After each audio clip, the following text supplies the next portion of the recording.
ఈ రోజు అందరినీ చూశాను, మీ ఊర్లో అందరికీ సెల్ ఫోన్లు ఉన్నాయి, స్మార్ట్ ఫోన్లు ఉన్నాయి. ఒకప్పుడు 25 ఏళ్ళు 30 ఏళ్లకు మునుపు నేను సెల్ ఫోన్ మాట్లాడితే అందరూ నన్ను ఎగతాళి చేశారు.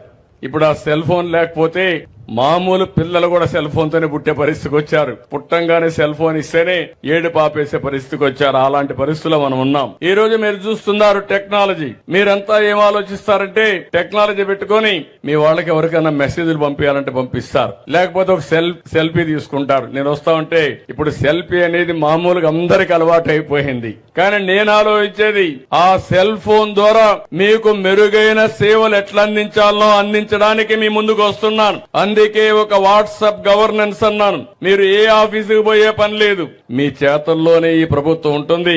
ఏ పని కావాలన్నా మీ సెల్ ఫోన్ తీసుకొని కొడితే ఆ సర్టిఫికేట్ కావాలన్నా పని కావాలన్నా రికార్డ్ చేసి అధికార యంత్రాంగం జవాబుదారీతనంగా పనిచేసే పరిస్థితి వస్తుంది.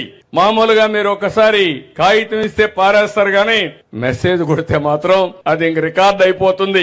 మీరు ఎప్పుడు పెట్టారు, ఏ టైంలో ఇచ్చారు, దానికి కన్సర్న్ ఆఫీసర్ ఏం చేశాడు, మీది సరి అయిన డిమాండ్ అయితే, మీ కోరిక అయితే దానిని నెరవేర్చవలసిన బాధ్యత ఈ ప్రభుత్వం పైన ఉందని చెప్పి మరొక్కసారి మీ అందరికి హామీ ఇస్తున్నా.